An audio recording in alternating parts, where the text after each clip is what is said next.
Il m'a dit d'aller vers l'entrée là. Ouais, on va avancer par la route. On va aller avancer par là, Ouais. faire le tour. À la nuit tombée, quand ces portes sont fermées au public, ce sont ces chasseurs qui pénètrent à leur tour dans le parc de la Rivière Bleue. Des bénévoles qui font partie de la Fédération de chasse de Nouvelle-Calédonie.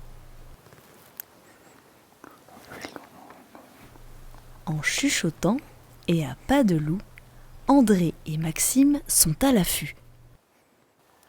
Leur cible, cerfs et cochons sauvages qui abîment la flore exceptionnelle du parc, endémique à plus de 90%. Pour la protéger, ces chasseurs patrouillent 2 fois par mois pendant 2 soirées consécutives. Oui, mais c'est un plaisir ça, de réguler, la régulation. C'est la chasse une des chasses que je préfère. Pourquoi ? Parce que on est là, le gibier a autant de chance que nous. C'est pas forcément de tirer qui est le plus important, c'est de débusquer le gibier, de le voir avant qu'il nous ait vus. Mais la nuit est tombée et comme il est plus difficile d'apercevoir les bêtes, il faut traquer la moindre trace. Les fouilles de cochon. André surveille de potentiels points lumineux qui seraient les yeux des cerfs et tend l'oreille en compagnie d'une deuxième paire de chasseurs. C'est quoi ? Il y a un cerf là, qui est là. Ah ouais. T'as pas entendu le fond là-haut ? Non, Il y a un fond qui vient de gueuler là. On l'a entendu tous les deux. j'ai pas entendu.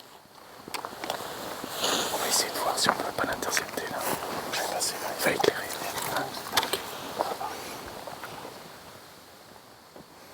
Là, le parc est quand même assez préservé. Il n'y a pas trop de dégâts avec les cerfs. Parce qu'il n'y en a pas trop et puis qu'on les régule. Mais si on les laissait faire, les dégâts ils seraient énormes. Surtout qu'ils replantent un peu partout là, dans toutes les plantations qu'ils font. Dernièrement, les fougères endémiques de la serre destinées à la reforestation ont été mangées. Pour éviter ce type de dégâts, la province sud alloue chaque année un budget aux chasseurs pour réguler le cerf. C'est une espèce invasive et du coup elle a un impact sur l'environnement et sur le milieu. Lorsqu'elle se frotte sur les arbres, elle les abîme, elle les blesse. Et comme c'est un parc naturel, c'est régional, c'est important qu'il soit quand même riche en biodiversité. C'est aussi pour ça que les gens y vont, parce que c'est un lieu qui fait un peu rêver, qui est beau.